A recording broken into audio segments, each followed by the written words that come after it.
Des exemples, mais comme on le sait, il y en a tellement, il y en a tous les jours, j'en ai mis juste quelques-uns.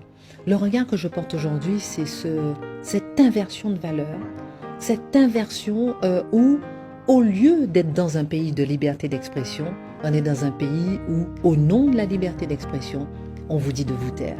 Ce qui m'a choqué, par exemple, dans cette émission Face à l'info, c'est qu'on voulait absolument faire taire Éric Zemmour. Pourquoi faire taire Éric Zemmour? Tu peux éteindre ta télécommande, ta télé, tu peux zapper, utiliser ta télécommande, tu peux regarder une autre chaîne, et tu peux, voilà, il y a plusieurs possibilités, ou bien tu peux écouter, réfléchir, juger. Et le côté, la façon de vouloir faire taire l'autre est devenue extrêmement banale. Quelqu'un vous appelle, la personne vous énerve un peu, vous bloquez. Les réseaux sociaux, la personne vous énerve un peu, vous bloquez. Plus de débat, plus de discussion, plus d'arguments. J'ai cherché en vain pendant des mois, des années, des gens pour venir débattre avec Éric Zemmour. Heureusement, des ministres ont bien joué le jeu. Beaucoup m'ont dit, Madame Kelly, je ne suis pas du niveau. Et je peux vous dire, des anciens ministres capés, je ne suis pas du niveau. Les gens ont peur maintenant d'argumenter, d'oser donner leur avis, oser confronter, avoir des palpitations, voir que tu n'arrives pas peut-être à convaincre l'autre, oser ses propres a priori, et on ne va jamais les confronter avec l'autre. Par contre, on veut le faire taire.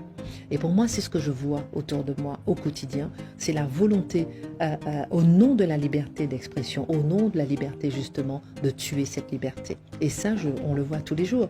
Et qu'est-ce que ça veut dire? Qu'est-ce que ça dit de notre vie? Qu'est-ce que ça dit de notre démocratie? C'est qu'elle est complètement, non seulement en danger, mais en train de mourir à petit feu. J'avais postulé pour être présidente de la chaîne parlementaire. Bon, il y avait 10 candidats, on prenait qu'un seul, je savais que j'avais peu de chance. Mais mes premiers mots, c'était en 2015, je crois, janvier 2015, je crois. Et j'avais dit, notre démocratie est en danger.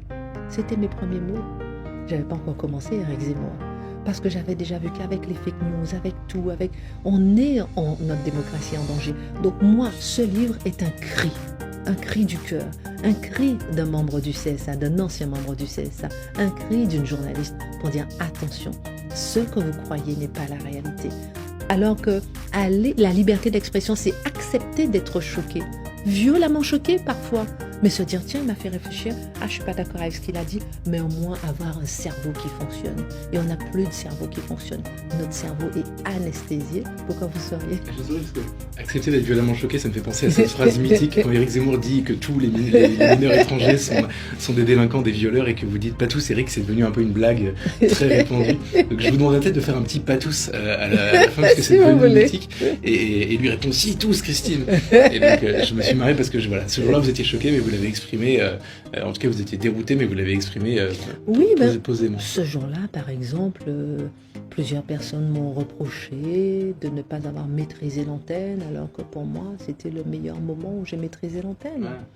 Vous voyez ce que je veux dire? Et c'est là aussi où je dis toujours inversion de valeur. C'est là où je dis procès en illégitimité. Ce qui est bon n'est pas bon, ce qui est bon, voilà, ce qui est mauvais, c'est ce qui est bon. Donc il y a un moment où il faut ouvrir les yeux, il faut se réveiller et se dire qu'on ne va pas nous-mêmes regarder la démocratie se dérober sous nos yeux, creuser la tombe de la fin de notre civilisation et de notre démocratie. Vous voyez ce que je veux dire?